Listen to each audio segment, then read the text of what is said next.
Welcome back, everybody. Yes, we are back. It's been, 5 or 6 weeks since Brandon, Justin, and myself, Alex, have been back. But here we are, episode 33 of the General Look, second look general show. We got to take it one step at a time. I said it before we recorded. This is preseason for podcasts. We got week 1 of the NFL, right? The Jays we're getting closer to October baseball. We're starting rookie camps for the NHL, and NBA hasn't even been on the slate yet. So we're going to take it slow and there's tons to talk about, but obviously we'll just kind of ease our way back in. And maybe we should just kind of get off in terms of how our summer's been. I don't know if there's any thoughts that come to mind, but Justin, I'll throw it to you. How have the past few weeks been for you? Anything you want to share with us? Let me think. I went camping over the summer. Posted every single day. Just work. It's just the grind doesn't really stop. It's a lot of fun. Preparing for the next NHL season, trying to figure out what I'm going to do in terms of the Justin Sports account and all that stuff. It's been a kind of a slower summer, but now that we're back into the sports calendar until next June, I feel good about it. It feels like a teacher's job, to be honest. If you're not big into baseball, it feels like September to June is when it's going to be the busiest, and then June to the Labor Day weekend in September, it just feels like, okay, those are the months that you can kind of chill. Especially the way that the NFL schedule drew out this year, Labor Day is the Monday and then the Thursday is the first game of the year. So I can agree with that pretty heavily. So I'm on board with you. Brandon, do you feel the same? How have the past few weeks been for you? Anything you want to share with the boys here? No, my summer I thought has been pretty fun. I thought fantastic weather, obviously, in the GTA area for sure. And I myself, last couple of, within the month of August, at least, I was able to go up and spend some time away from the city. Got to go out to my dad's place out in Perry Sound. And a couple weeks ago, went up to a cottage up in the Bancroft area for my girlfriend's 30th birthday. So that was a lot of fun as well. And then just celebrated my birthday last weekend. It's been quite the busy time, but a lot of fun with friends and family, and of course, busy with work and sports, of course, never go away. Blue Jays, and now NFL's back. It's been a good run of a couple weeks here of entertainment going. So I'm excited to see how it continues to pick up, as you guys said, with hockey coming back too. So it's a great time of the year. Yes, I couldn't agree more. Let's be honest. Let's just go right to the chase about what we really think about Alex right now, Brandon. Why is that? You fleeced. You absolutely fleeced. Well, I shouldn't say you fleeced. Someone fleeced himself in our fantasy football league after Mando drafted terribly, just so the record states.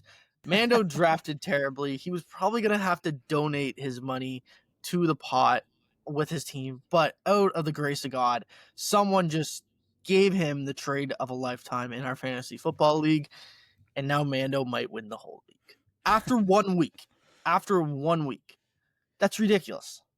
Yeah, I feel like a hockey player who scored the game-winning goal at the end of a game and still just hey, listen, we're just happy the team got a win. That's kind of how I felt the past week. Just week 1, you can't panic about how your roster does. First of all, I don't think anyone here cares listening about my fantasy team, so I'll keep it short and sweet.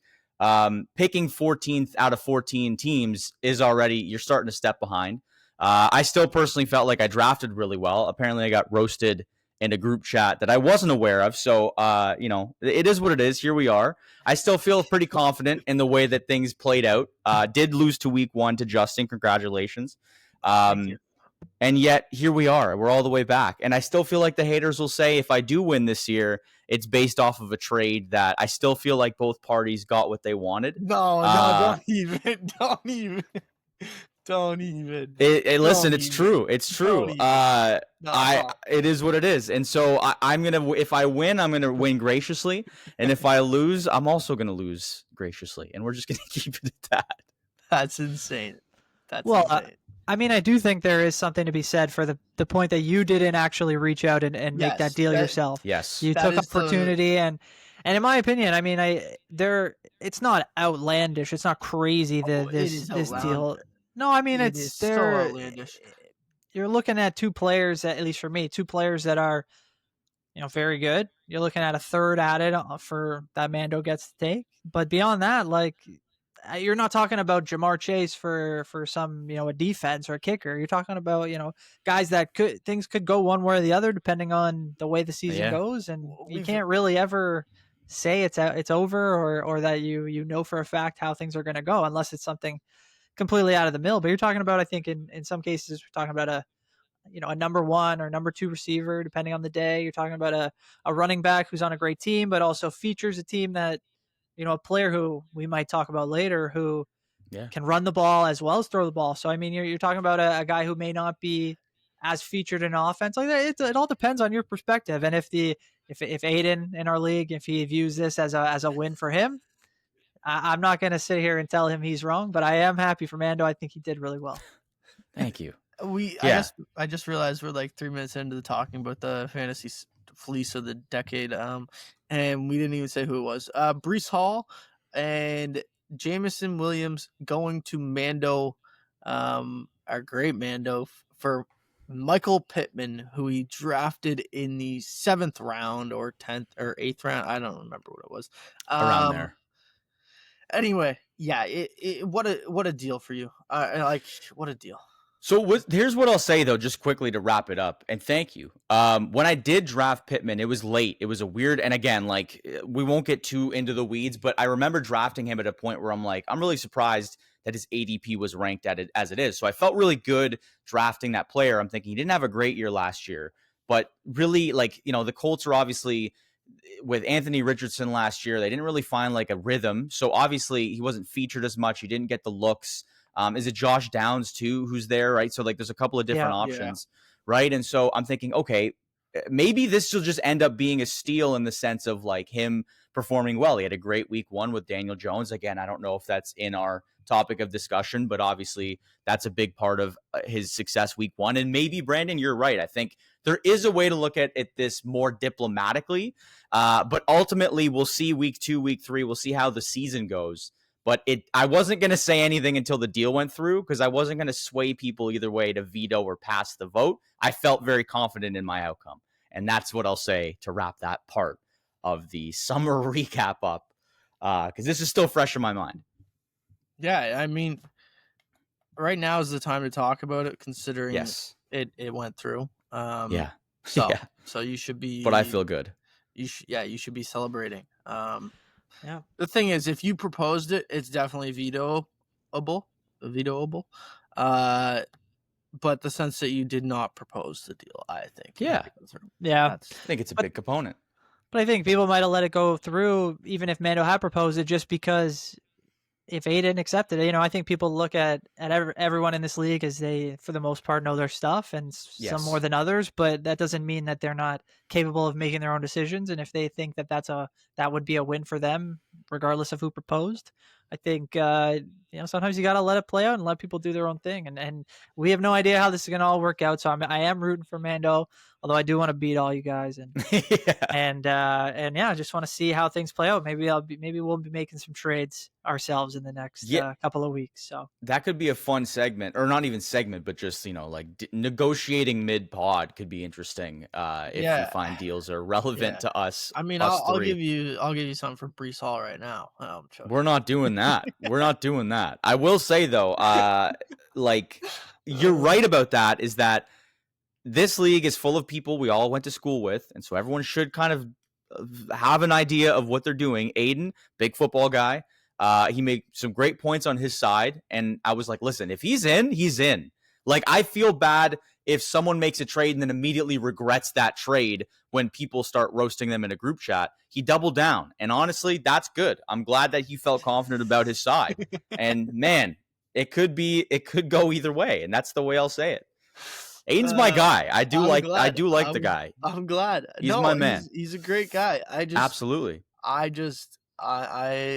I don't agree with the decision. The one That's thing, okay. the one thing I'll say, and this is the last time I'm going to say on this, but the one thing I'll Sure. say is that I thought it was funny that he wanted to make this deal because I played Aiden in week 1 and he beat me.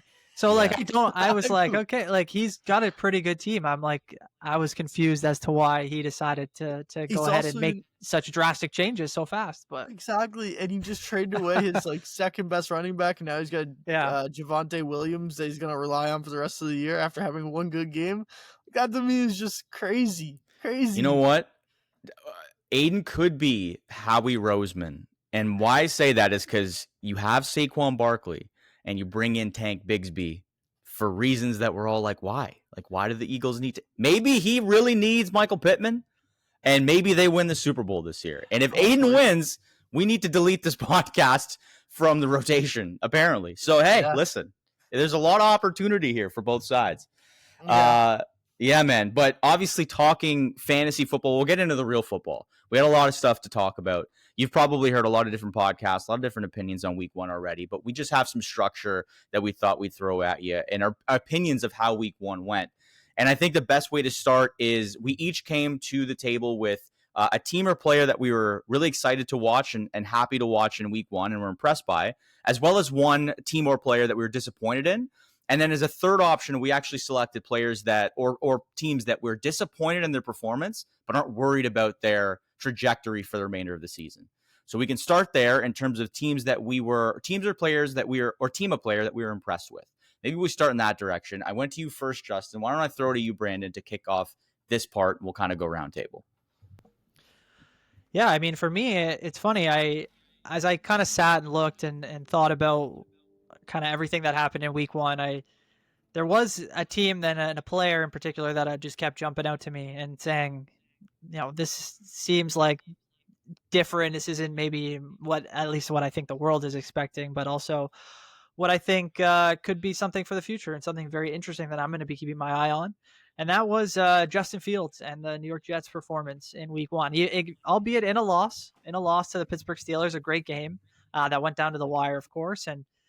But I thought it was Justin Fields who really showed what he showed flashes before of what he could be in this league. And I think once again, he's shown that he's a guy who can not only keep up with the NFL game, but can also dictate it and show exactly the type of athleticism, but also his passing performance. I mean, I have his numbers here, and like I keep looking back and I wonder how it is that this guy now has been on 3 different teams, and it's unbelievable to me that he's been able to perform.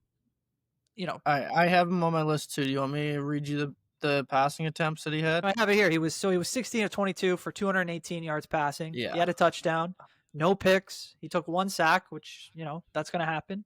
But he also ran for 48 yards on 12 rushes. So I mean, the guy is just fantastic. He knows how to play the game. He knows how to. I mean, I hate to throw this name out there, but there are moments where he reminds you a little bit of Lamar Jackson, where it's like he can get out there, he can make things happen. He doesn't quite have, I feel like, maybe the IQ or the ability to quickly read a play and just be all in on what he's doing. There's always some, maybe a little bit of hesitation, but I thought he just played fantastic, and he's well on his way to building a good career and being able to show, especially in a city like New York, where the pressure is going to be high and there will be a ton of eyes on him, that he's able to go out there and potentially give the Jets a chance to, get back to the playoffs at some point. I'm not necessarily saying that's going to be this year, but I like the way they play. They have a ton of weapons. Obviously, Garrett Wilson. We talked about Breece Hall. Like, they have guys who can make plays, and if Fields is able to get them the ball and be able to kind of be a decoy in himself, where he can help some of these other players, be in good, successful positions, I think the Jets have a chance to score a ton of points this season, and it just will come down to their defense and how they're able to play on that side of the ball. So I think, for me, that's kind of where I'm watching right now, and I'm excited to see how those pesky Jets continue to play as the season goes on. I think they got my Bills coming up, so it'll be a tough road so far, but I'm just excited to watch Fields continue to play. I always thought he should have stayed in Pittsburgh. They should have given him another chance, because I'll give you, Aaron Rodgers looked pretty good himself, but I thought he did enough to kind of warrant another chance there, and I'm glad he got one, at least in the league somewhere else as a starting quarterback. Definitely. I think the throw that really stood out to me, or the play that really stood out to me, was his touchdown pass to Garrett Wilson in the For first sure. half. That throw was just spot on the money. It had to be perfect. It was perfect. And that was the play. He was on my list of people that I thought had a really good, impressive week.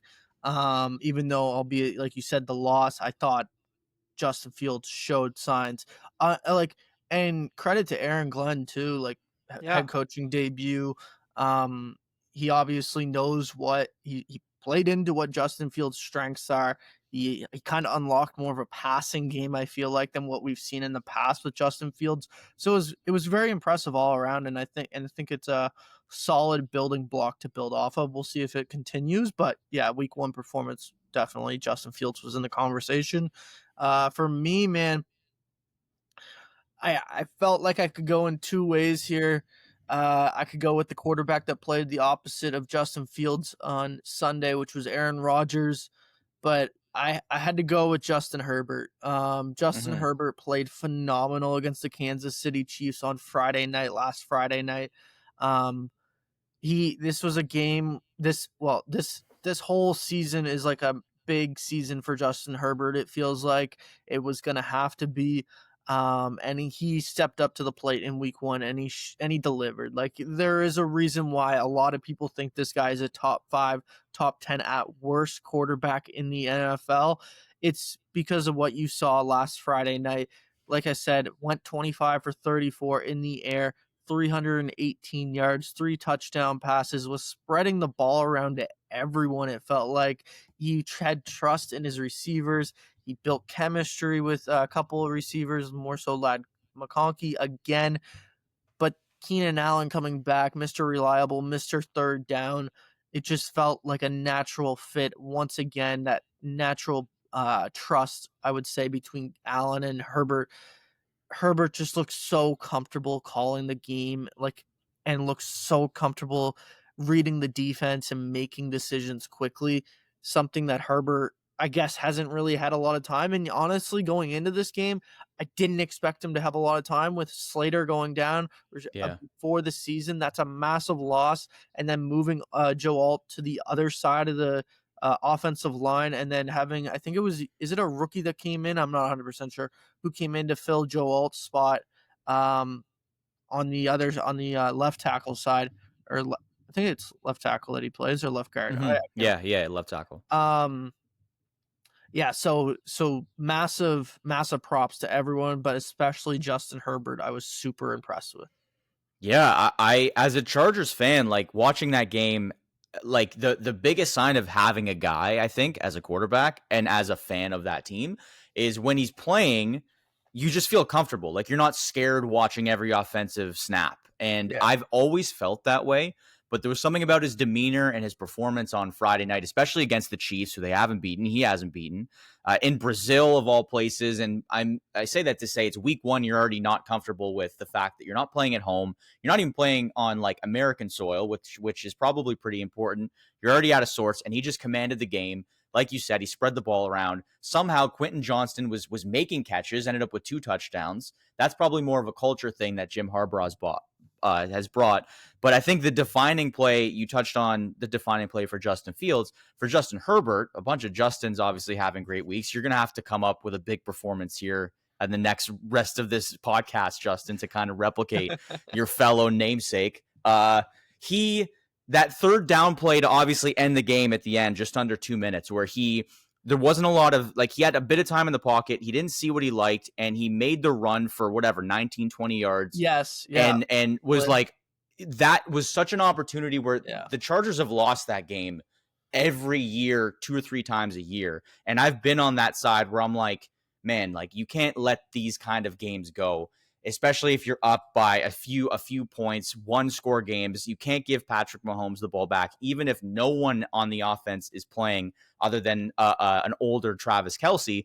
And he found a way to get that first down and end the game. And that was so big because it showed that he's matured. And obviously the biggest demons for Herbert has been playoffs, and he hasn't won a game yet. But I think this just showed that he has the makings of an MVP season in week 1, although there are 16 games left to play. I still think that showed a lot. My player, though, I will say, My player, though, is Justin Fields. There's so many good performances, but I agree with you, Brandon. And it's funny because it is a loss. But I think you look at the way that the team lost, and you're losing to an MVP quarterback who, yes, is older, but he was hungry. Like, he heard what the Jets said about him. He was going to win this game in his mind. And obviously he comes out, makes some incredible throws, 4 touchdowns. You lose to a better team on that day, even though you put up those points, and you just have to say, what can we do better? We can just try. They missed 2 2-point conversions. That's the game right there. So there's small little mistakes. And I think with Aaron Glenn being the coach, I'm not sure. Is this first head coaching job, or has he coached a head coach? Has he been a head coach in the past? No, I'm not sure. This is his first head coaching job. I think that's fair. And so for that, you saw the same thing with Ben Johnson. He loses his opener. That's a completely different story. But you give first-time head coaches a pass in their first game, right? Like, it's new, and I'm not saying he made any mistakes, but as a defensive-minded coach, to put up 30-plus points in your debut is impressive, right? Yeah. With Justin Fields, who hasn't necessarily been he's played well, but like you said with that throw to Garrett Wilson, he's known as the guy that can make plays with his feet. That's a big throw. That's something that proves, hey, I'm here to stay. And I think maybe it's more of a look on the Jets being able to at least show, hey, we're not the same old Jets. We did lose, but you got beat. It is a little bit strange that you're allowing 30-plus points as a defensive coach and you're as a head coach. But again, like, week 1, right? I don't want to go too far. Yeah. And then at the end of the day, Chris Boswell kicks a 60-yard field goal. So it's not like you got beat heavily or you got beat by 2 scores and you're still saying there's things to look at that are good. There's a lot of good things to look at for this team. Justin Fields and the Jets, new head coach. Maybe it's just a culture change. And I think that's what that city needs, at least. I mean, maybe on both football teams, but specifically with the Jets. Yeah. Talking about switching it up to players that disappointed us. Yeah. I'll just start. I'm going to surprise you guys, I think, with this player. I can go with the obvious. I don't know if anyone has written it down. If not, we can obviously just blurt it out here. We can. You want to just go on a count of 3 and say it all together? Who was the biggest? I don't think I'm gonna have who you're taking, because I tried to go off the beaten path for this one. Sorry, I went off the path with who I actually was disappointed with. But like, I see. If we were going with everyone agreeing with one person or team that disappointed us in week 1, I think we would all have the exact same team, probably. And we could say it on 3, 3, 2, 1. The Dolphins, Miami, the Bengals. Yeah. Oh, What? yeah. Okay. Interesting. What? That was my team. That's what I picked. Oh, wow. Okay, I can't wait to hear that. But my pick was Jahmyr Gibbs of the Detroit Lions. He disappointed me in week 1. This is a player that we came into the season expecting massive things, maybe offensive player of the year type season. And I understand Green Bay has an amazing defense, but I was disappointed with his performance in week 1. 9 carries for 19 yards and then 10 catches, which is honestly insane for a running back to make 10 catches. I had to double check that because I was like, there's no way he made 10 catches for 31 yards. So 50 yards total in the game. I get Green Bay has a great offense, but Jahmyr Gibbs had to do more to get the Detroit Lions rolling, and it just felt like he had nothing going for him, and it was a real disappointment for me. Fair. Yeah, and I'm interested in the Bengals take too, because I can see a world where like they were one of the biggest disappointments, mainly as like pre-week 1 favorites. I have a counter to the Bengals. Well, then let's save your take for last so we can kind of open up some space for discussion. I just want to touch on mine because I think it's a little weird when you say it out loud, but just hear me out. Like, is it weird to be disappointed in the Ravens? Like, obviously the game is a game of the year candidate in week 1. It might already be. We don't even have to have that discussion. And we'll see how the weeks play out. There might be a better one, but for 3 quarters, the Ravens led the Bills. Now, the Bills did score the first points of the game, but other than that, the Ravens led the second, third, and fourth quarter to the end of the game, obviously. Multiple times they were up by 2 scores, and they just couldn't put it away. You can't really blame the loss directly on Derrick Henry. Yes, he fumbles the ball, but he also has 2 scores and absolutely he's like a man on a mission. I've never seen something like that. so dominant of a performance, especially against an AFC Championship playing team in the Bills. They've been there multiple times. Yes, he fumbles, but ultimately it's not on him. There's a couple of thoughts of, okay, like this had the playoff atmosphere in it already in week one. Everyone gets a pass in week one. You're not playing maybe the same amount of snaps in preseason, and maybe you're not playing at all. You're resting your starters. Like things are coming together, especially if you have new components to your team. But I think it's more of a concern of like they've been tagged as the team, and Lamar Jackson's been tagged as the quarterback. Although I don't think he gets the direct blame in this loss. They get pegged as the team that can't get it done. And in a game like this, yes, at the end of the day, will this have playoff implications? Maybe to some degree in the top of the AFC. It very well could. Obviously not in a divisional sense, but still, you're going to look back and say, like, this is a defining loss in the sense that you had the game wrapped up. The Hopkins catch to me was the dagger. Obviously, we saw the story about Bills fans leaving, and yet you still lost the game. And I love the fact that the Bills won. And Brandon, obviously, you must have been like, that must have been one of the best games you've seen in a very long time, if not ever, as a Bills fan. I enjoyed it as just a fan of the Bills as a team and as a city. But my God, like such an emotional letdown of a game. And you got to be disappointed in that team for having the personnel and again, not being able to prove that they can get anywhere in the playoffs in a playoff style loss, in my opinion. I mean, I can't disagree with anything you just said, Alex. You're right. Like when it comes to disappointment, and that's where we're going to get into my take as well. When it comes to disappointment, it's all based on expectations, right? So, Justin, I agree. Jahmyr Gibbs, the Detroit Lions, definitely were disappointing this year or this weekend because of the expectations that people have laid out for them.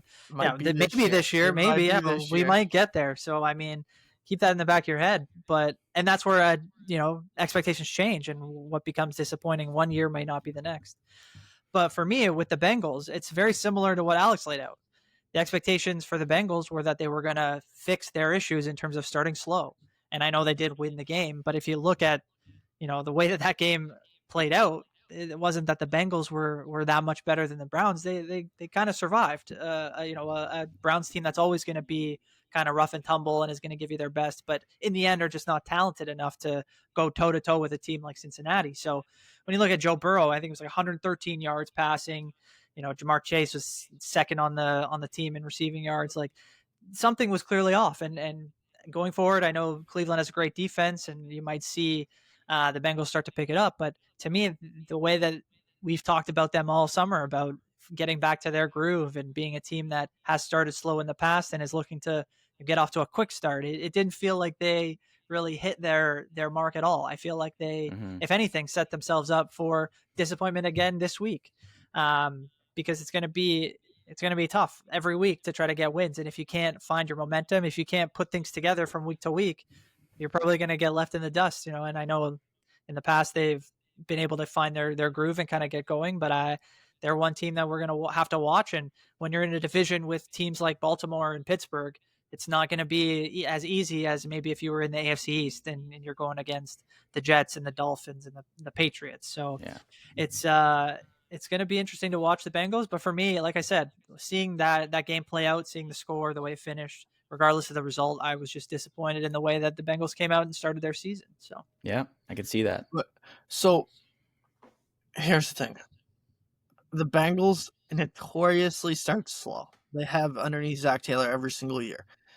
And my counterpoint to you saying that they were a disappointment in week one because of the offense, and I do agree the offense was terrible in week one, but for me, the biggest thing is they walk out of there with a win. So for me, that they weren't a disappointment, because if they lost the game, it would be a disappointment.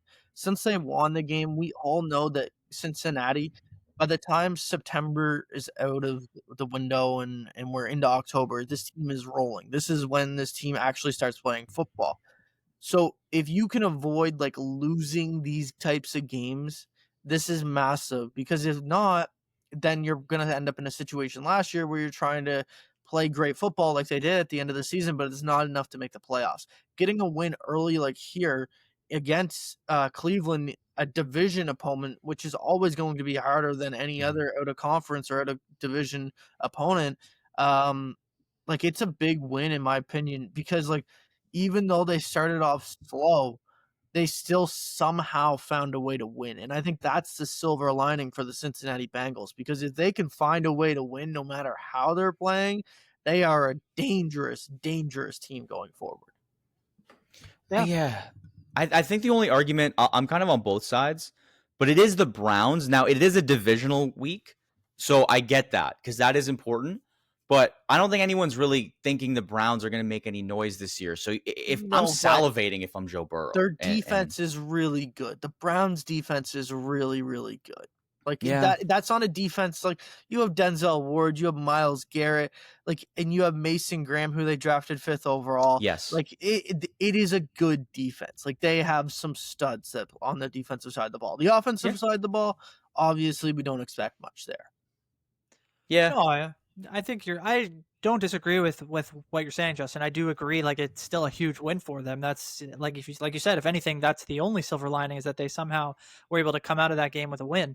But if you tell me that they're going to play that same way for the rest of the month, I don't. They're going to go, that's September, right? Like that's where it's just like the way that they came out. I think it just was disappointing to see the way that they won. Not so much that they won the game or that they didn't play as well as they could.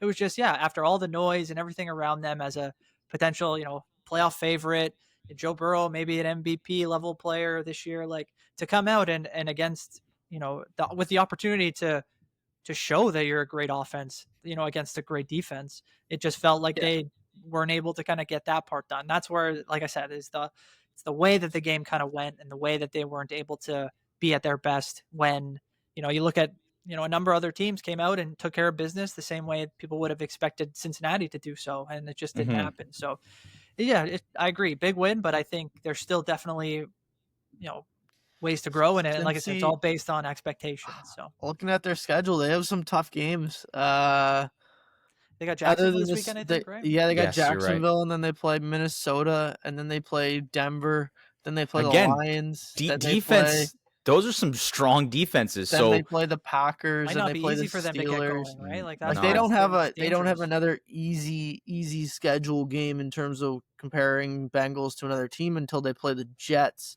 in the end of October.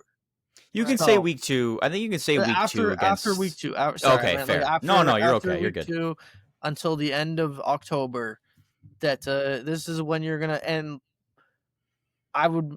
If you're Cincinnati, you have to say thank you to the schedule makers, because at least we get 2 weeks to get going. By the 3rd week, we are going to start to see the improvement like we always see with them. And then by October, I think there's going to be some games where they're going to come out and they're going to ball. Like I really do. I think that this team is going to get rolling. I think it's going to be just like last year. So if we want to jump into just quickly the one team or one thing that was disappointing from week 1, but I'm not worried about them for the rest of the season, it is the Bengals offensive unit.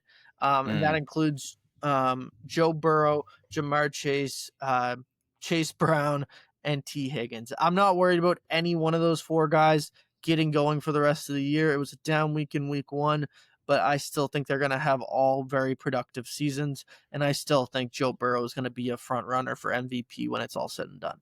Yeah, I hope so. I think that team deserves it. Do you have a team or player, Brandon, in mind too that fits kind of that description?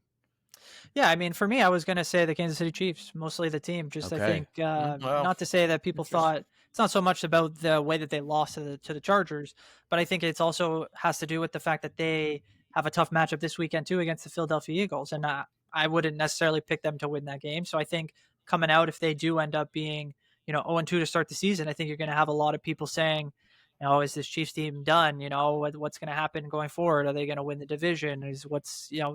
And those questions will all be valid. So, I mean, I still see them as a playoff team. I still think until they've been slain, and they're truly kind of out of it, I don't really. They're gonna probably be around, but yeah, I mean, I think it's one team that I don't, like I said, I'm not going to worry about them too much this season. If things go poorly and that's the way it goes, then I'd be happy to be wrong about it, but it's going to happen eventually. So I think people got to realize also they are going to be playing without Xavier Worthy and Rashee Rice for the next 5 weeks still. Yeah. So they've got tons of time to, as they do. Well, I shouldn't say Worthy for 5 weeks. Sorry, but yeah. No, we don't know the extent. We don't know Worthy's timeline, but it's going to be At least a Probably. week. At Well, least yeah, a week. He probably didn't look less than good. 4 or 5 weeks if they're not from what I understand, they're not putting him on IR, so he's probably gonna be available in Yeah. the 2 to 3 week range, I so heard we'll see. it's gonna be interesting. He's gonna wear a harness, like, so that the shoulder can't dislocate again, but it's gonna make it really hard From the to like, raise it above his shoulder, like, to raise up. So I'm wondering how, when you play receiver, that is gonna look or work for the rest of the year. yeah, Obviously, they still have, and I think this is a player that we could have mentioned in impressive weeks, Hollywood Brown, Yeah. who looked really good in week 1. They have him, and like you said, like I said, like, you got to remember their best receiver from last year, probably Rashee Rice, comes back after week 6. So they got weapons coming back. So I agree with what you're saying, Brandon. they have like a pretty strong chance of being 1-3 after 4 weeks, though, because they play the Eagles this coming weekend, so on Sunday. Yeah. Obviously could go either way. It could be an incredible get right game if they go 1-1. You play the Giants week 3. I think we know how that one plays out. And then the Ravens are at the Chiefs in week 4. So like, you're one of the best teams. You go to the Super Bowl, you're going to get a very difficult schedule, but there's no easy sledding outside of week 3 for the Chiefs. They're going to really need to get things going. Oh, it is a tough It's a tough road, schedule. man. But Like, again, they got the Commanders, Lions. They got that's what happens when you're a good team. So that's the way it is. Wow. Broncos, Bills, obviously. Like, yeah, they're gonna have to move mountains. But Andy Reid and Patrick Mahomes leading your team, yeah, like there's no negative until it's proven, like you said, Brandon. I don't see anything too bad. Until they're out of it, it's hard to see. Like, there are a ton of good teams in the AFC, but you break it down and you probably see them, like I said, in the mix no matter what. So I think that until they're out of it, it's hard to imagine that they won't be there. Agreed. So we'll see how it goes, and we'll definitely keep an eye on them. 100%. Now, I'll just go quickly. I think the team that I had a disappointing first week that I'm not actually worried about, this might go negatively, but I'm feeling confident, is the Lions.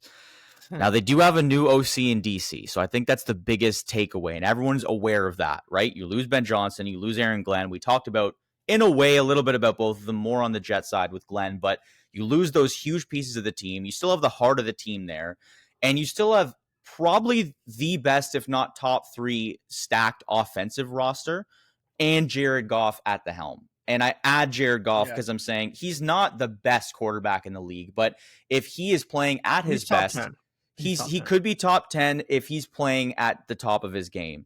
And you add all these weapons. Now, I agree, Jahmyr Gibbs, maybe not the best week 1. I just think the whole team didn't really look like they were on the same page. They lost Frank Ragnow, their center, Pro Bowl for 4 years. He retired this year. There's a lot of discombobulation on that offense, and the guy leading the charge in the OC, Ben Johnson's not there. So it's hard to kind of get going. They're still going for it on 4th down. They still feel like they'll have an identity, but they weren't necessarily structured enough. And when you're playing the Packers, who have like Super Bowl aspirations now that they brought in Micah Parsons, and they're kind of just rejuvenated, I think, with all the weapons they have on both sides of the ball.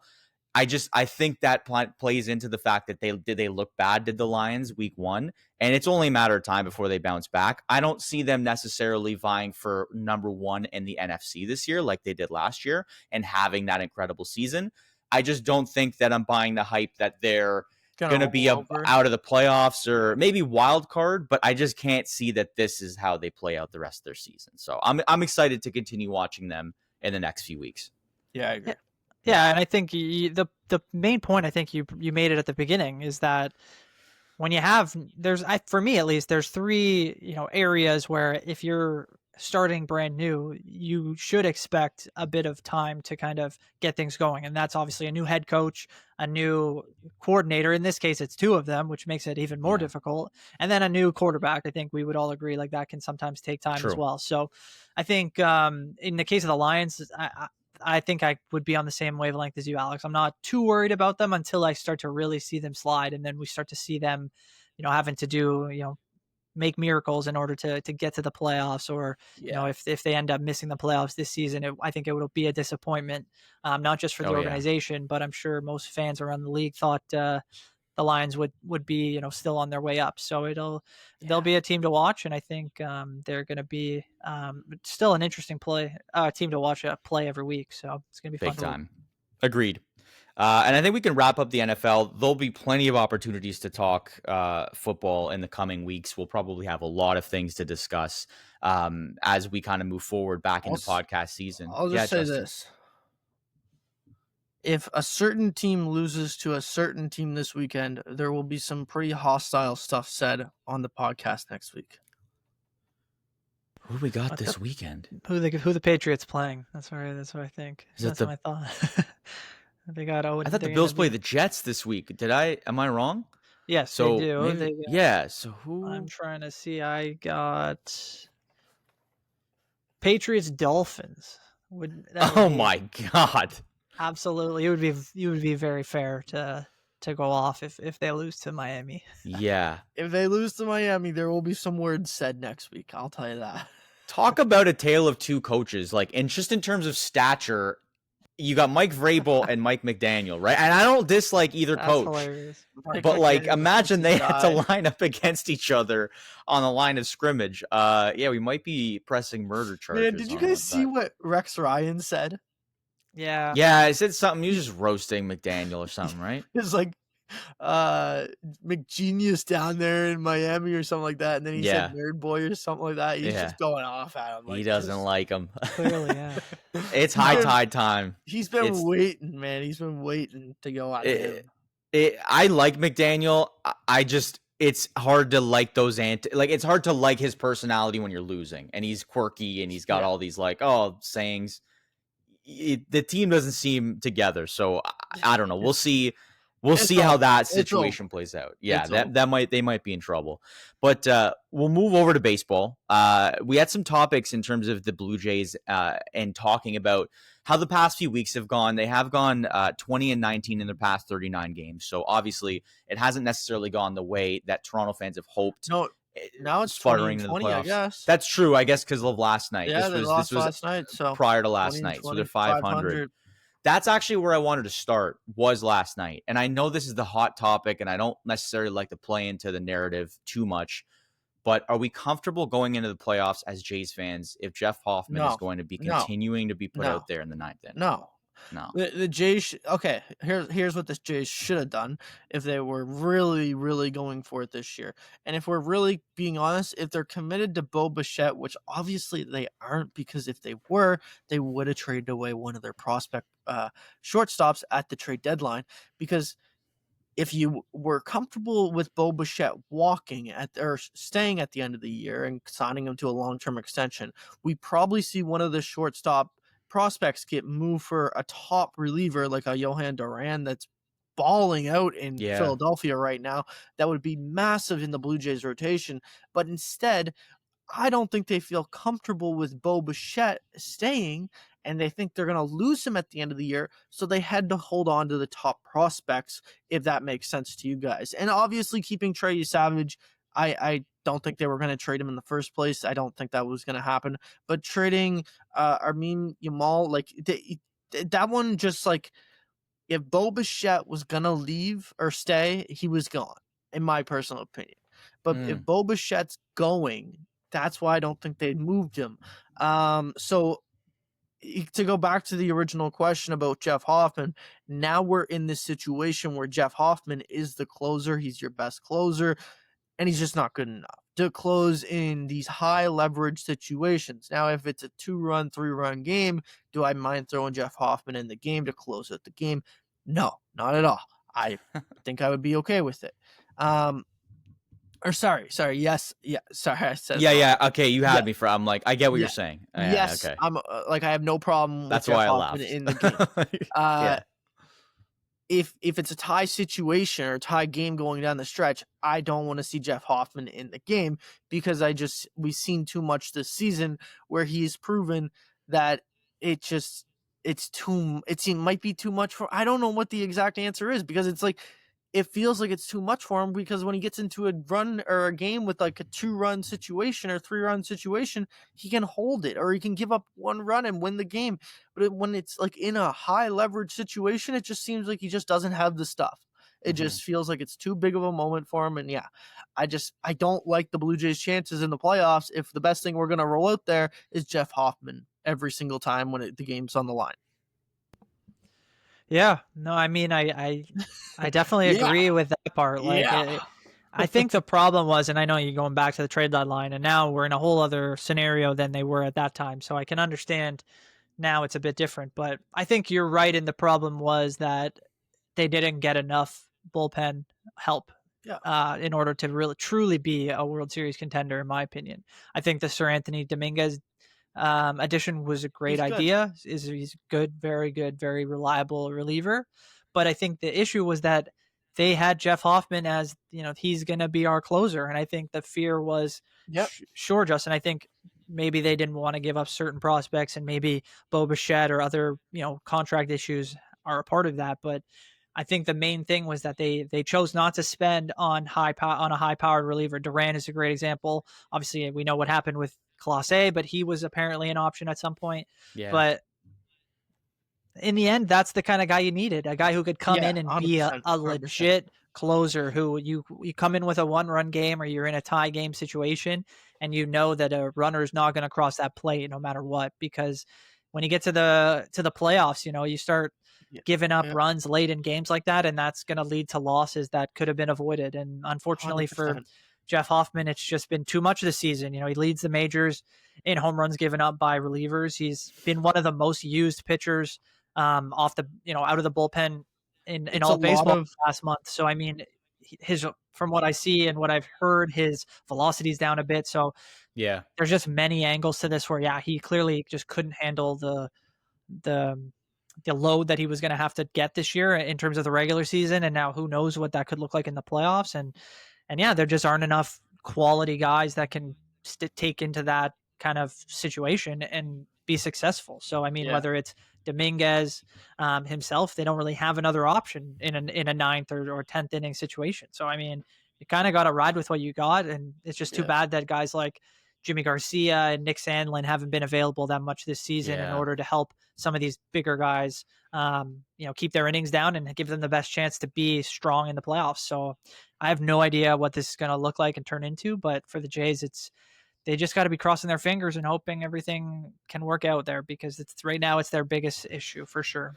Yeah, Jimmy going down is difficult because obviously he's a little bit more, you can use him a little bit more in middle relief, but it now creates a bigger problem of more usage for those later inning leverage guys in the Jeff Hoffmans. Now, one thing I thought about was listening to Buck Martinez's commentary last night about how John Schneider prepared for this game in terms of putting in Ty France to pinch hit and then putting Miles Straw into pinch run, not using Davis Schneider, electing to stick with Jimenez, a left-handed versus a left-handed. It all paid off last night to tie the game. And then you saw the opposite side of Schneider by saying, we're going to bring in Jeff Hoffman, and I trust him. So you saw two different sides of the spectrum, where I'm not saying you should reference 2 years ago where we keep in we take out Jose Barrios early in that playoff game.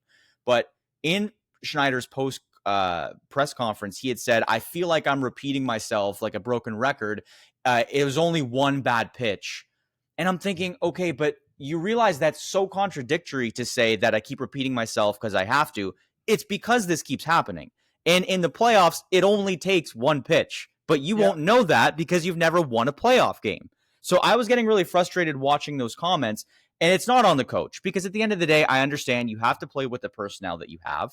But I think it's an issue of, unfortunately, we keep trusting the same. And Jeff Hoffman, I think prior to this game, I think he did have 4 or 5 games in a row he didn't give up either a hit or a run. I may get the stat botched. So I'm not saying he's the only problem. Last night, the Jays couldn't get a hit. They couldn't get any offense until the 8th inning in the relief. So it's on the offense in some capacities as well, especially against a team you need to come out of this with winning the series. But you're going back to the same players. If Schneider likes Hoffman, Hoffman's not going anywhere. So unfortunately, as a Jays fan, you're kind of riding this wave. And if the manager really is interested in this player, I don't know what it's going to take to move on. And maybe, Brandon, and guys, you've said it, maybe they just don't have another option. But I still don't think it factors into feeling confident that even if they get the top 2 spots in the AL, that they're going to come out with, an ALDS or an ALCS here or No, a they're World gonna. You know what Series. they're gonna be? They're gonna be the Baltimore Orioles from last year. They're gonna They're be the just Baltimore losing Orioles the. from last year. They're gonna get swept in the ALCS. Yeah, Like, we need a win here. We need a win in they're Toronto. just like, to me, like, it's just every time they pitch Jeff Hoffman 4 times in 5 days, it goes downhill from there. Like the next 2 weeks are just like terrible for him. It feels like, because like he's been overloaded. Like, it just, you go back to the point of like using him too much. Like you said, Brandon. Like, it's at points this season they've kept him refreshed, and it's a good thing. He has better outings. At points this season they use him 4 times in 5 days, and it's like at that point his arms ridiculously tired. Like, it's not. Yeah, it's just, to me, it's hard. It's hard because now you're in a situation where you're probably going to have to use him 4 times in 5 days down the stretch here if you want to keep a Yeah, top 2 spot in the AL. Like, to be honest, like, you're just going to have to get in that spot, and you're going to have to be okay with that. The only thing you can hope for is the offense wakes up and can control what's going on without Bo Bichette. I know that's a massive loss. So we got to hope that they can, get some runs across the board before the 8th inning and have a lead, so that there's a more comfortable situation going into a game for the closer. Definitely. We do have positives, obviously, for the team in the pitching department. They do have a pretty good stockpile, I would say, of starting pitchers. The question you posed, Justin, I do think it's worth talking about, is in game one, in the playoffs, is Shane Bieber the guy, or are we sort of deferring to a Gosman, a Bassett, or any of the other guys? Like, Brandon, I want to go to you first here because I think, Justin, you touched on the topic first, regarding Hoffman. So who would you start in week one in on the first game of the playoffs for the Jays, Bieber or someone else? I mean, for me, I would probably start Bieber. Yeah, And I mean, it's not so much that I think he's been that much better than Gosman of late. I think Gosman's been fantastic of late. And I like that idea. I like having, not to say Bieber's a wild card, but I like the idea of putting him first, because you might get a gem. You might not get a perfect game. You might get a game where you have where he has some struggles. But the Jays have been fairly even still. The Jays have been competitive in games that he's not been his best. And I think having for what I would say, maybe the more consistent, just because he's pitched this year, the entire year, and he's pitched pretty well. Having Kevin Gosman there as your second guy kind of gives you like that, that relief. Because if you lose game one with Gosman on the mound, and then yeah, you got to go to Bieber, and I think everyone would still be very confident in that, feel good about that. It's just that he hasn't pitched a lot. So you don't know what you're going to maybe get from start to start. It'll probably still be a very good outcome, but at the same time, it may not be, his best. So that's kind of my thinking on it right now. I don't think they can make a bad decision in terms of those two. I think however they want to strategize it and figure it out, I think they'll be right regardless. It'll just have to be, well presented, and as long as they're all in agreement, I'm sure I'm sure Bieber and Gosman and Scherzer, I'm sure all these guys will have a lot to say in terms of what they think is the best option, and they'll have to line up the rest to make it all work out, especially if they don't end up winning the division and don't get a yeah. bye. They'll be playing right in a wild card game, and it's kind of, you got to just go. So, I mean, it'll really depend on how things finish at the end of the year. But yeah, like I said, I'm confident in either one of those two guys as a playoff starter. And I think just because of the pedigree and because of just the way that it's being the way that it's viewed. And of course, he's got success in the past as one of the best pitchers in the league. So I think you go with Bieber, and then Gosman's a great option for game two to kind of help you, stop the bleeding if you were to lose, or to maybe push you over the top if you win game one. Yeah. So I think that's kind of what I'm thinking. Yeah. Yeah, I don't hate it. I just think Bieber. I don't think Bieber is a game one starter. I think you want to come out with for me, I would come out with like a performance where where you're gonna get like an ace type performance. Not saying Bieber hasn't been good since returning, and I know it's coming off Tommy John, but this is the thing about coming off Tommy John. You don't really know. You can't really expect pitchers to get back to their peak performance, and then I guess 2 months after going back to the big leagues, like it's hard to see that panning out the way that I think they think it's going to pan out. I think I'd have to start Kevin Gausman and get a win in game one, or to try your best to get a win in game one and then figure it out from there. Because there's no way I'm starting Jose Barrios in one of 3 games. Mhm. And there's just But in that scenario, like, so Bieber would be your number 2, or like when you say figure it out from there, Bieber like, would what do you mean? Like, be. you bring Scherzer number like 2, and then maybe See, Bieber is yeah, like, that's the thing. I don't know like, if where do you I go? I don't can. know that. Yeah. That's the thing. Like, I don't know. I Yeah. don't know because Scherzer to me would be considered for number 2 if he didn't have the back problems that he's Yeah. having and stuff that he seems to be dealing with right now. And Bieber might be the number 3 in my opinion, but right now with the back problems, I have no idea if Scherzer's even going to be available, and you got to go with Bieber. I feel like in that case, Bassett might be considered for number 3 if Scherzer's not ready to go. I just don't think they're going to pitch Jose Barrios. Like, I just can't see a world where Jose Barrios starts one of the first 3 games. Like, it's just not in the books for me or cards for Yeah. me because Barrios he's been looking terrible each start down the stretch here, and I think the innings are starting to rack up on him, and I think that's the biggest thing this season. He just does not seem to have the command that he once did. He doesn't seem to have the velocity that he once did. It just seems to me like everything's a little bit off as we get down the stretch of the season here, and he's giving up big outing after big outing. So I just don't see them starting Jose Barrios at all. But Yeah. if you were to give me like a definitive answer right now, I guess I'd have to go game 1 Gausman, game 2 Bieber, game 3. If Scherzer's healthy, Scherzer, but if not, Bassett. That's probably where I'm going. Yeah. Go ahead. I think the Brandon. scary thing, just to add on to the last point about Scherzer, is like, I think the scary thing for me is that we get to a playoff scenario and Scherzer, even if he's not healthy, will be very much wanting to start a game, Yeah. and that's where Yeah. you get into Yeah. dangerous territory. If he's not up to 100%. snuff, if he's not feeling good, I think Chris Bassett would do a fine job. I'd be happy with him as like a number 4 guy, like if somebody were to get hurt or if he's the guy that has to step in. But yeah, that's where you get into scary territory. Is like Bieber And feels like anything could happen at any moment, and then with Scherzer, if there's some sort of thing that's debilitating him at all, like, yeah, it's gonna be thin. this is why I'm like, this is why I thought earlier in the year, why don't you think about moving Scherzer to the pen? Because like, he can give you at least 2 good innings, maybe 3, but like in a start, you want him to go at least 6. And I don't think he has 6 innings in him in a playoff start, especially with the back the way it is right now. We don't know.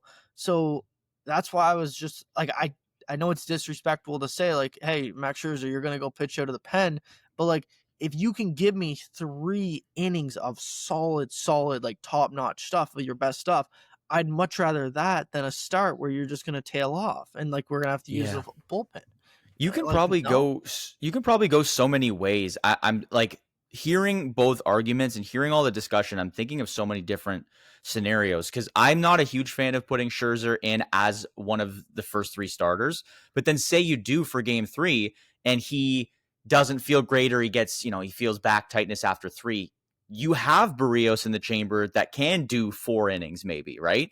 You do have the luxury of saying, okay, we're going to put, if Barrios starts game 3, you have Bassett, who has said in the past, I'm happy to throw out of the pen. But also, you have the option to do the opposite, put a Bassett to start. And then if Scherzer is a veteran, and I know he's got a big personality, but if he's comfortable giving you those 2 or 3 innings like you're suggesting, Justin, because I do like that option, you have good problems to deal with. Now, in terms of a game 1 starter, I like the argument that you make, Brandon, about Bieber starting, that you have more security in game 2.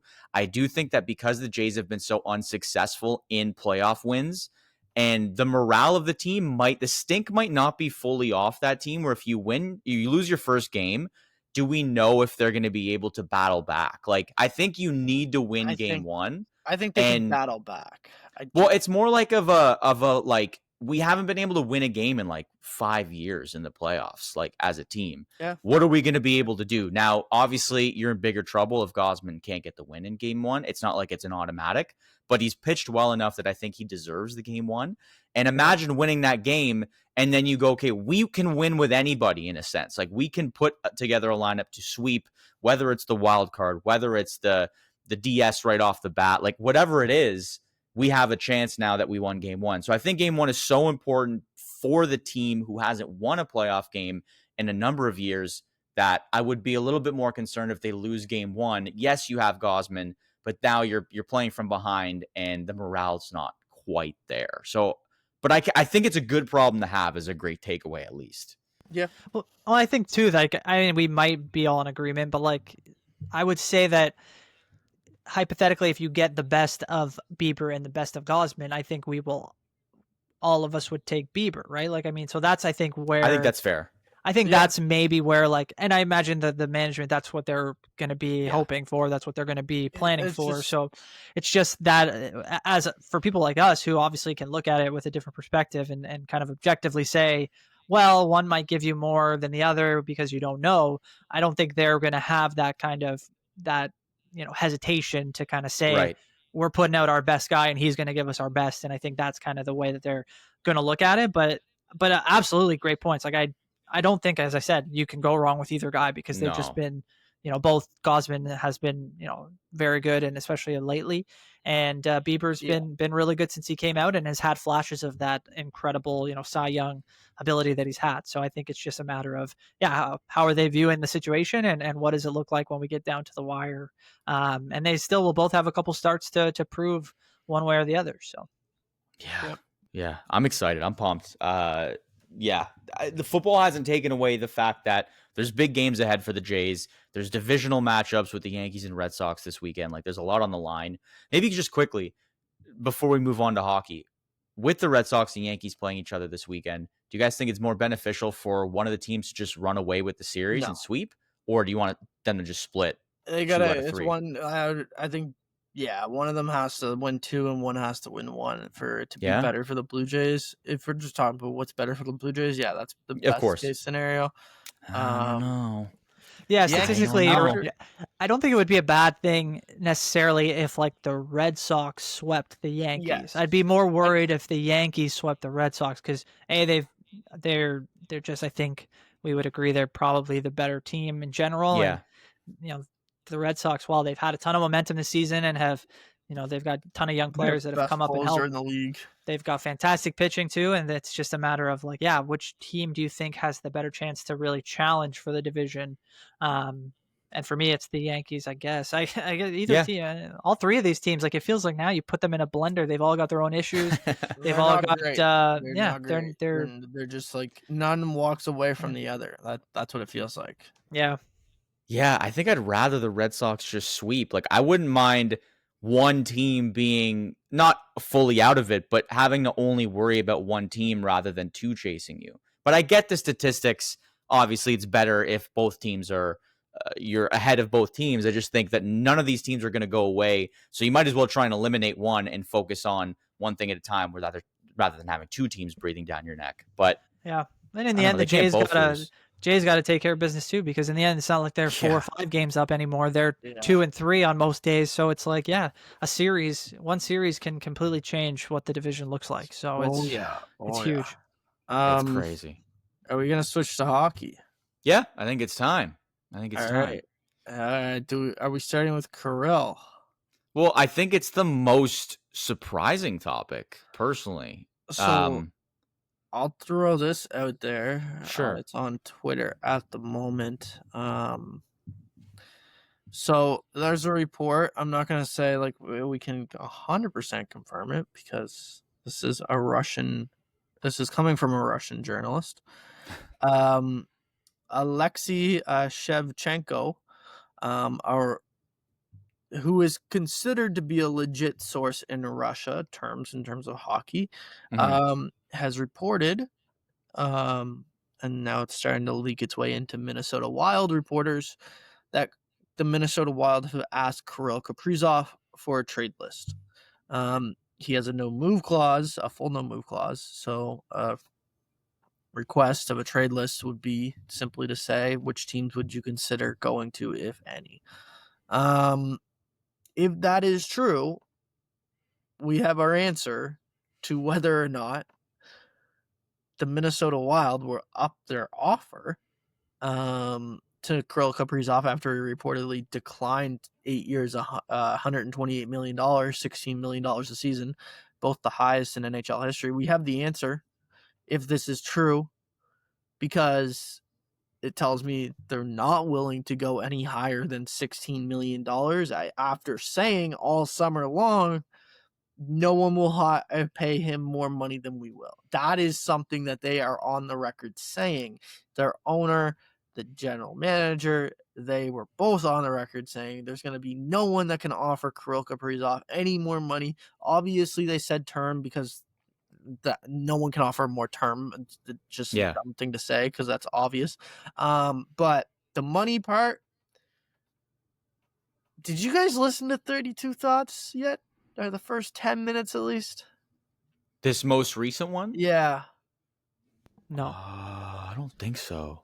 Because Elliot Friedman said he believes if Kirill is declining this offer, not only is it what he thinks that I mentioned yesterday when I did a video for Justin Sports, was the fact of he doesn't want to be looked as someone that gets passed by a lot of people in the next 8 years because he realizes he took this deal and then the salary cap's going to jump another $50 million in the next 8 years.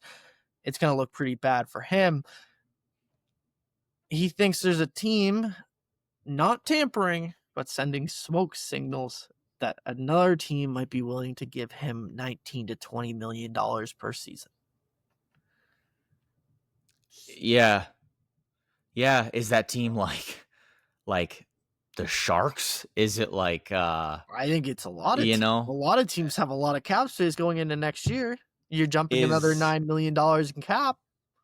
I guess the question then becomes if it is, let's say, like I can't even, like, is it the Blackhawks, let's say, who, like, just random teams that aren't going to be good this year, and yeah, you might be making 19 or 20, but is his interest level, this is just kind of more questioning, does he want to be the highest paid player in the NHL, or does he want to compete for a cup? That becomes the question, because I find it surprising before you said that a team would be willing to pay that much, especially before the salary cap goes up, right? It's hard to believe that we haven't even seen anything like that. It's hard with the McDavid contract stalling too, right? That's kind of a hard Kyle thing. Dubas thing, right? Like, this was Kyle Dubas before COVID.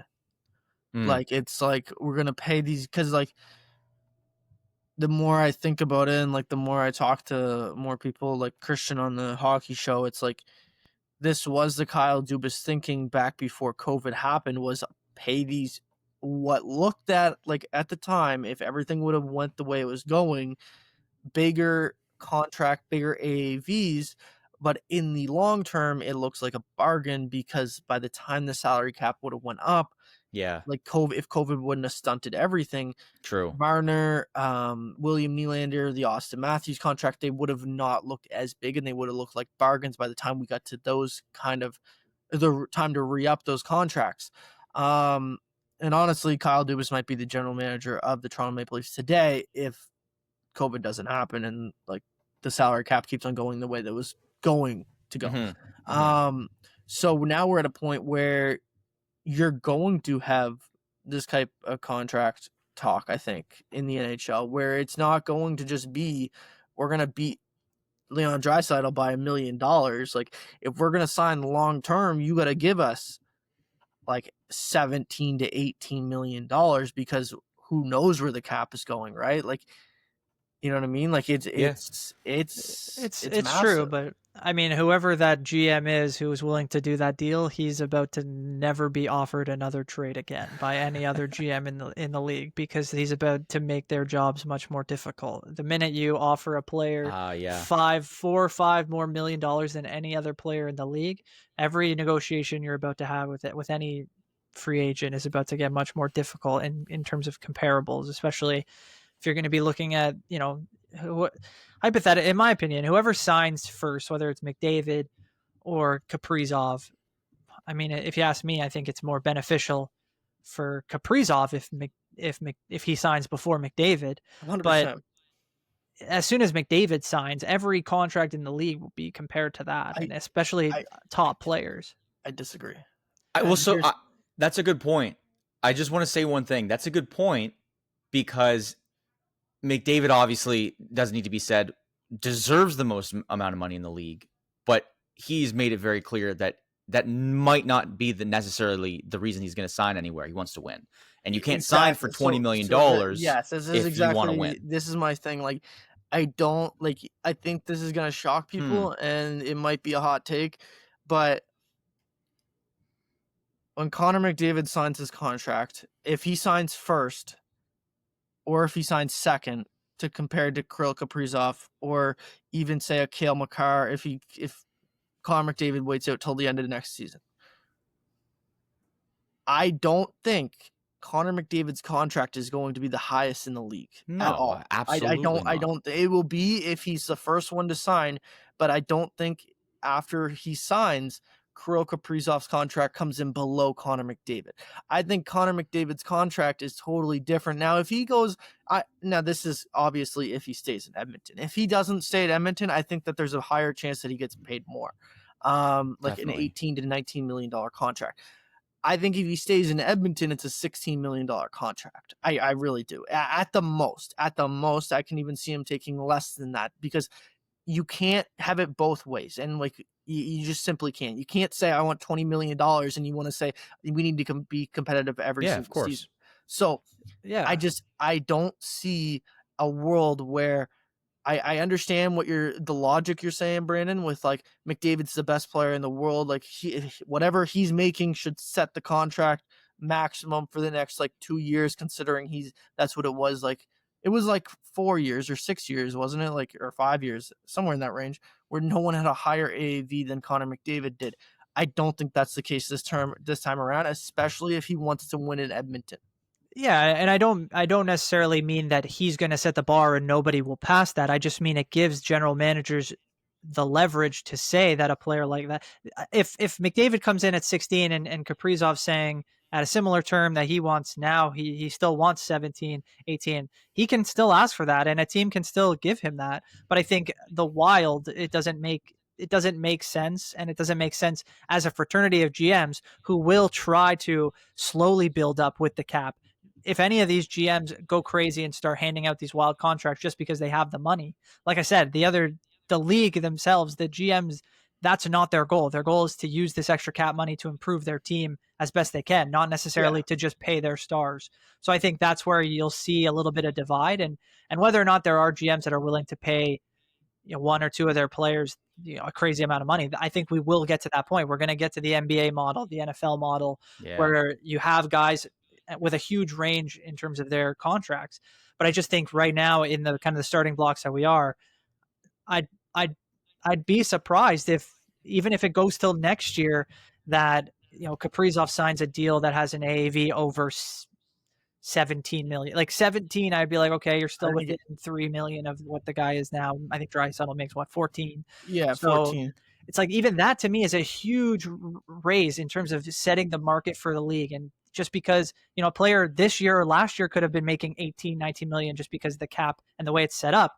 But that doesn't necessarily mean that any team was just going to go there because they know that they could. I think it's still very planned out. I'm sure teams and their trusts have kind of meticulous ways in terms of how they plan to use their money as the Yeah. cap continues to grow. But I agree, like there's going to be players that are going to ask for the most amount of money as they can, regardless of the situation, and teams are just going to have to navigate that. But I would be surprised, again, like I said, if we take such a drastic jump so fast. I think it will be a little bit more gradual, but we're 100% heading to the situation that you're talking about.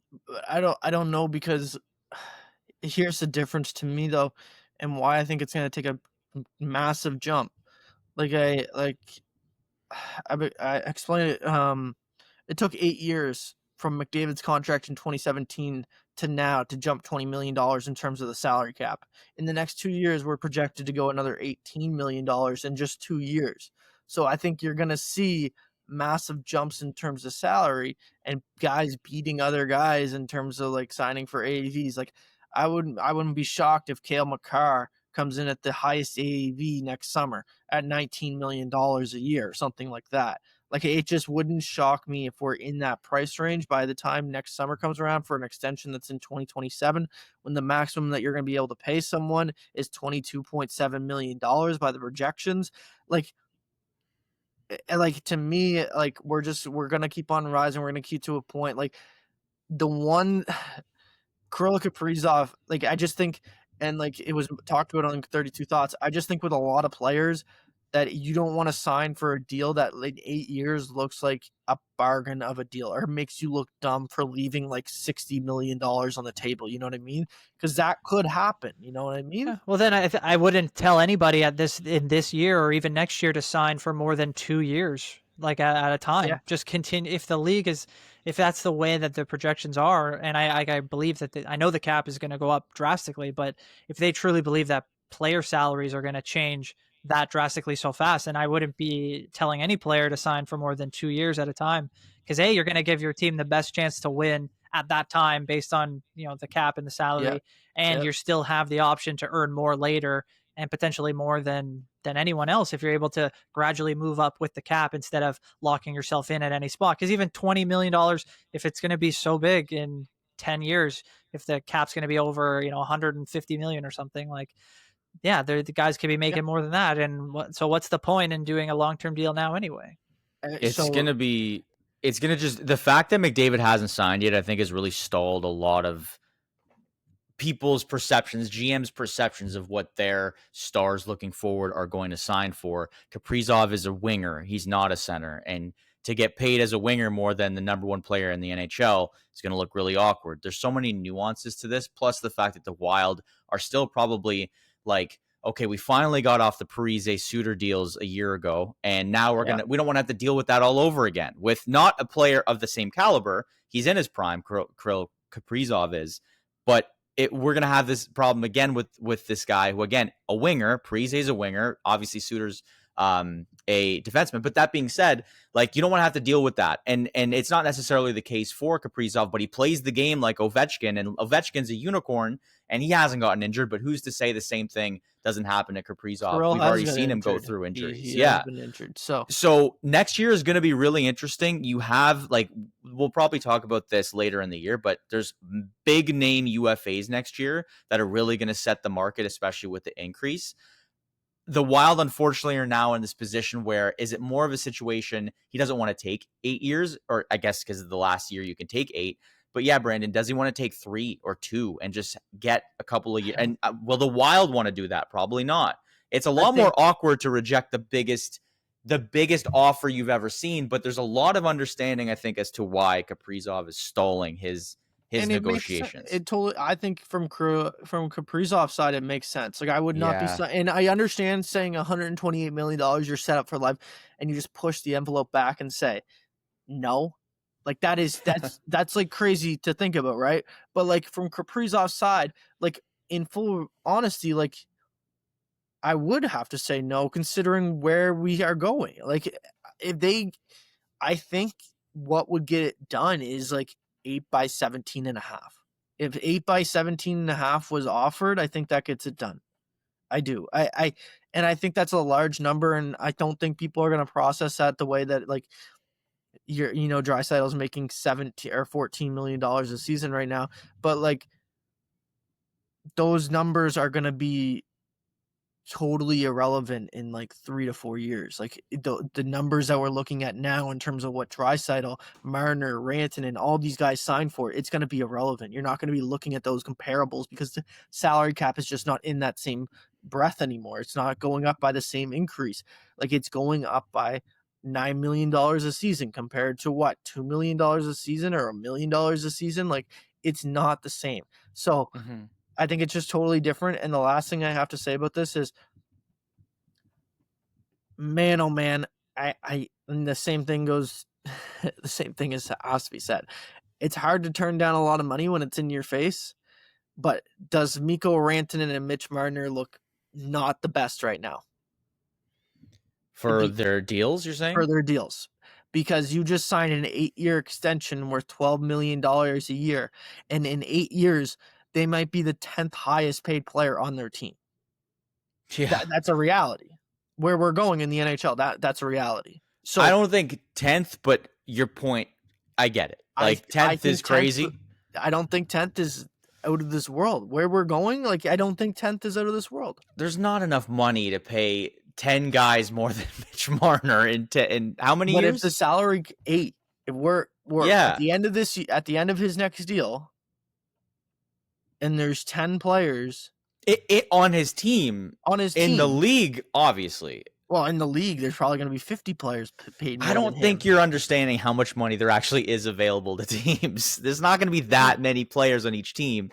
But the point, I get it. There's going to be a lot of players. But the salary cap right now is when he signs this deal, $95 million, right? Mm-hmm. When the salary cap comes up in 8 years, if we're going the way it's going, you're telling me it's not going to jump another $50 to $60 million? If it's going the way it's going, but this has never happened before. We're not going to be at $150 million in terms of cap space? I'd like to think so. I think the league is on a great trajectory, but I think it's the fact that it's never happened. This much of a jump hasn't happened in the past before, and we've never known the projections as a league, or the league hasn't known the projections this far in advance ever. I just think it's hard to say that it's going to go up that big. You've seen what happened with COVID, and that's why Dubas looks like the worst GM ever. Yeah. I'm not saying a pandemic. I'm not predicting that. But I just think it's a little bit. But if we're talking NBA and NFL models, then I think we're going in that direction. Yeah, in that direction, I just think it's a stretch to say he'll be the 10th highest paid player on his team in 8 years. So I think, what would you say, like 6th? Yeah, 5th. The point still remains in that he looks like it's going to be a bargain deal. It sucks for sure, the timing of it, but I think that is. Like, timing is everything. We've seen Kirk Cousins in the NFL get paid a crazy amount, but he's just sort of been able to milk a lot of his opportunity. $410 million career earnings. That's ridiculous. It was what he'll be able to make, right? Yeah, well, it's 323 guaranteed or something like that, somewhere in that range, but 410 in terms of total contract sign money. Yeah, that's ridiculous, but. I get it though. I get your Marner's point going to for be sure. A bargain in 5 years. Yes, in my personal for opinion. sure. But also, like, you're a slave to the time, right? Like, there's nothing. What was Marner supposed to do? His contract was up. That's what I mean. And it's like that's where you go. Do you do the Matthews thing and sign for 4 years? Yeah, and for whatever reason, that just hasn't caught on, I guess, as much with the higher, highest paid earners. There are a few guys that have done that, but I think to Alex's point, guys look at it and say, hey, over time, if my contract is a bit of a deal, if it comes at value in the later years, that's because I want to win a Stanley Cup and potentially, my twilight year. Like, if you're looking at the last 3-4 years, is your those aren't your major earning years. Those are supposed to be your, winning years. You go sign for somewhere in a situation that you like, potentially to make money. That's your main goal at the beginning, but you also are looking at a spot where you want to win Stanley Cups. And I think to go somewhere just blindly because of money, and I think that's even in Kaprizov's situation. Like, if you're going somewhere now and saying, we want to sign for $18 million a year, there isn't really a justification for that on the hockey side. So that's where it gets into the question of, well, what are you really trying to do here? Are you just trying to grab as much money as you can, or do you want to come to our team to win, to be a part of a group, to be, because other players are going to look at that too, especially if you're the first guy to jump $4 million in salary over the next best player or the next highest earning player in the league. Guys in your locker room are going to say, hey, we could have had a chance to win if you took $2 million less or 2.5 less, and we could spread that out to other players and potentially give ourselves the best chance to win a Stanley Cup. So it all just depends on how it all shakes out. And if Kaprizov is the first guy to do that, you can't go back. We're going to see lots of guys try to do that at some point. But if we see McDavid, maybe come in at a lower number than we expected, maybe Kaprizov still gets a huge number and people have to make their decision in terms of which way they want to go. And I think players are always thinking that way when it's their time to sign contracts. So 17.5, like he was offered 128, so 16 million a season.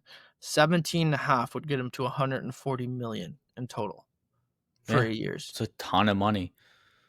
I think he'd do it. I think he as a team or as a player. I think he'd take it as both.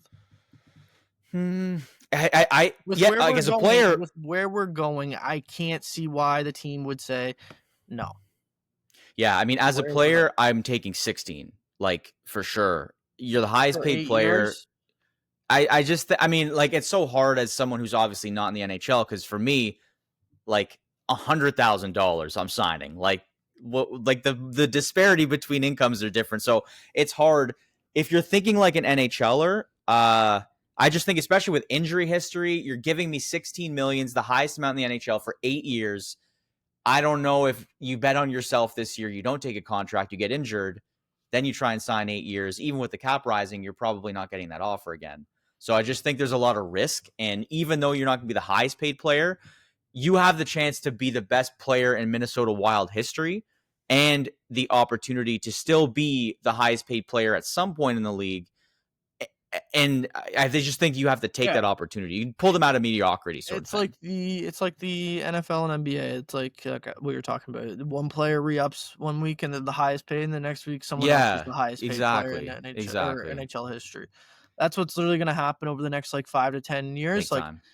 you're just like, we're going to get into that model and people are going to have to adjust to it. I don't think people are ready to adjust to it. I think when you say like these numbers, like everyone's like, no, whoa, pump the brakes. Like there's no way we're going to be talking about this, but no, it's a reality. Like it is going to be this way in 2 years or less. Like that, when Elliot Freeman says 19 to $20 million might be on the contract or might be on the table from another team from Kirill, like that should not come as a shock or just where we're going on the cap. If the cap was going up $5 million a season, this would be absolutely ridiculous. Like he should be taking the $16 million and taking it to the bank, or $128 million and just taking it to the bank. Like you're set for life, but also competitive. So you don't want to, and you also don't want to look dumb when it's over, right? You don't want to be the guy that like I'm not going to say Mitch Marner's dumb for taking $96 million, but like he might look back and say, I missed out on $60 million. I missed out on making $140 million because I could have signed a 2-year contract like with Vegas if you wanted to go to Vegas, and then re-upped again in 2 years and signed a big ticket deal for 8 years, $140 million. Like, you know what I mean? Like it's just, to me, like there's all these things going on where if a team can get you to sign for 8 years right now, that is the best thing for the team. It's not the best thing for the player. Yeah, I think as a player too, like not only do you not want to look like the player who didn't get enough, but you almost owe it to your fellow players to not take less. Because then, to Brandon's point on the opposite side, as a GM, if you offer this much money, other GMs are going to be pissed off. If you're a player and you take a little bit amount of money, other players are going to be pissed off because then when they're negotiating for their own contracts, the other team can use Kirill Kaprizov as an example to say, well, he's not the highest paid player and he has the opportunity. So your fellow player's not going to be happy. So there's so many different like pieces of the economy that we don't really consider. Like I'll ask you 2 players here, okay? Just as to wrap this up. I know we've been talking about it, but I think it's honestly a good conversation. I think it's a conversation that people want to listen to. It'll come up in the next few years too. Just the topic of contracts for sure. We have 2 guys here in 2027 that I'm looking at in terms of contracts coming up. DeBrincat and Nico Hischier. Okay? Both are UFAs in 2027. Both are making under $8 million a season right now in the NHL. If I had to predict their contracts when they come up in 2027, I would say Alex DeBrincat's going to make $12 million a season. If I had to predict Nico Hischier, he's probably going to be in the $14 million range or $13 million range. Because especially if he signs long term, like these are long. I'm not saying like sign a 1-year deal for $13 million. Yeah. No, if he signs long term, like expect these like $7 to $8 million people to raise like $5 million in terms of the cap, because that's where we're going. Yeah, I think considering performance, obviously, like they stay on the same trajectory. I can see something like that. I don't think I have the headspace to do the math right now and be like, this is what I think about it. But I am prepared to like respect that their contracts will jump more than I think we're ready to discuss right now until it's decided. Like, even though the cap is decided, it's not in the rear view mirror. It's not in someone's like Yeah, focal point, like just exactly. thinking about like, hey, this could be a possibility in 2 years. Yeah, and to that point, like the hardest thing is getting these things started, because you bring up a good point. Like DeBrincat, he at the moment, look at the league last year. He doesn't have the stats or the impact to justify a contract around what Mitch Marner makes, right? And assuming that that's going to continue to be true, like in terms of his, say you put, I'm just going to use Marner as an example, but if over the next couple of years Marner and DeBrincat's stats remain the same in terms of the difference between them, even if DeBrincat gets reaches his peak and it's a little bit better, if he's a point per game guy as opposed to like 100-point guy, what is the other than like, how do you find that number? How would you come to a 12? Because GMs are just going to say, yes, yeah, exactly. Like GMs are going to say, hey, well, Mitch Marner makes that kind of money and he does this. What does DeBrincat does this? And that's closer to this comparable. It's really going to be on the agents to really find their way to manipulate how the numbers work and what everything is a comparable to, because unless you're the best of the best, it's easy to say we're better than him, or we're better than him. Like, we've got the numbers to prove it, and we can continue to raise this bar. But for the guys kind of in the middle, that's why we've seen so many guys, even as the cap's gone up as much as it has in the last 10 years, which isn't as much as people predicted, it's still that murky middle of that $3 to $6 million range, where there's so many players there that it's tough to decipher from one to the other and who should, reach into that next tier. And is it just numbers, or is it, like I said, impact or what you can do in the room that kind of justifies you making more money? And just because there's more money available, it's going to take some serious negotiations to kind of make these GMs understand and these owners understand that certain players that maybe projected to be this are now worth this because of just the market. So the next couple of years will be very interesting to watch. But then from there, I think, Justin, you're right. Like, it's going to take off like crazy once guys start to set that market and move a little bit in a different direction. So. Yeah, I think so. I think we pretty much put a thing on this, put a bow on this. But I think it's a really good conversation because it's where we're going. I think people need to like wake up and realize it as well. Like, it's not like, I think it's okay to talk about numbers that are going to be, you're going to look at them off the hop and you're going to say, there's no way that I'd be paying this person this much money. And then you're going to realize, okay, well, the cap is actually going here. So it kind of makes more sense to pay him this amount of money. Like, maybe not $12 million, but like if Alex DeBrincat's contract comes in at the same as William Nylander, or just about the same at 11.5 or whatever it is, I would not be shocked.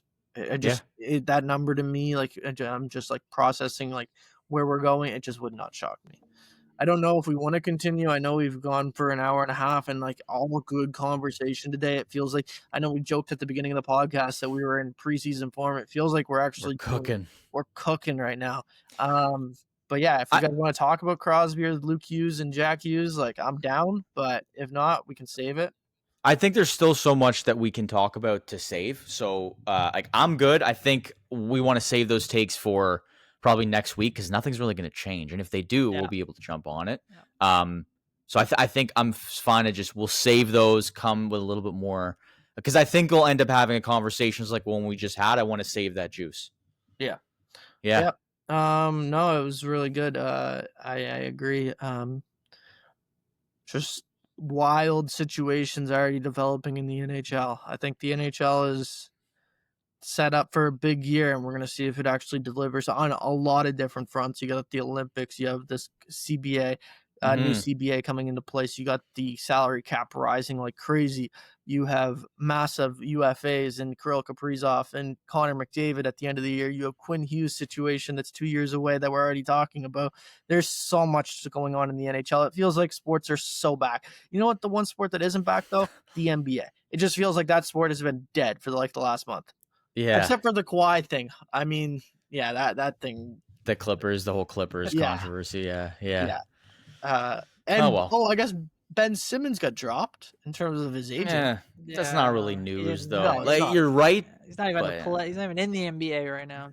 But you know what I mean? Like, the NBA just feels like lacking. It's a sport that's not really talking about right now. Nah. No, absolutely, man. It's been on a little bit of a downfall the last couple seasons, I would say. It's too bad, but maybe they'll have maybe they'll come back. you guys see what Adam Silver said yesterday? Yeah. What, that it's more of a, the fact that it's like a highlight driven league type thing. Yeah, and then he also, because someone said, like, as someone asked him the question, like, how do you like answer the fact that, you know, the league's getting expensive to watch on so many different platforms and pay for so many different streaming services, and his thing was like, yeah, well, it's a highlight driven league, so you can just watch all the content for free on Instagram, X, or YouTube. Like, just go watch it there. Like, you don't need to watch the game. Like, that's kind of crazy to me. I mean, That's kind of crazy. That's where that league is headed, right? Like I wouldn't have thought he would have said that out loud, but I definitely think that there's a lot of people that believe that. And it's, the way that the game is played now, the way that it's marketed, I think it's unfortunate, but it's true like that. And the NBA makes a ton of money because of all those deals and the way that they have their league set up now. So, you know, you gotta take some to get some, I guess, but it is what it is. But well, I think you can really argue that like every league is getting towards more highlight driven. Just the fact that like the younger generation is more interested in the highlights than the game. But he probably could have said it differently. And I'm sure a lot of commissioners are thinking like, worst case, like people are going to watch the highlights. They're going to find the games. But you don't say that when you're already looked at as that number one league for that like type of content. So I think it's, especially when it's the off season, like you don't want to draw attention to your league negatively when you're not even playing. Like that almost makes it worse. But I don't know. It's crazy weird to me that highlight shows, even though they still run, aren't the same because everyone just watches their highlight shows on their phone now. Like no one tunes into SportsCenter the same way that they used to. You know what I mean? Like, well, it's not appointment television anymore. Exactly. Of course, Like everyone used to, after the games, used to watch SportsCenter, like to catch up on anything that they missed that night. That's not the case anymore. Like that's the old model. Yeah, and there's less storytelling. You know, now I find they just throw the highlights up and talk about it. True. They just, you know, there's not a lot of other content going on. It's maybe there's a feature here or there, but for the most part, they're giving the people what they want, and they just that's what they're there for. So yeah. No, you're right. Yeah, you're right. It's our job to stay on top of these kind of trends, though, right? This is what we do. So we'll keep the audience abreast of what's going on. But yeah, good show today, boys. Good chats. Good to be back. We'll be back pretty consistently now that sports has sort of hit a good stride. So everyone listening, continue to like, subscribe, keep an eye out for clips and episodes. We'll continue to ramp up our content closer to the start of NHL and NBA. And obviously now that we're down to the wire and baseball and football is kicking off as well. So other than that, boys, again, great stuff. We'll chat soon and have a great rest of your week.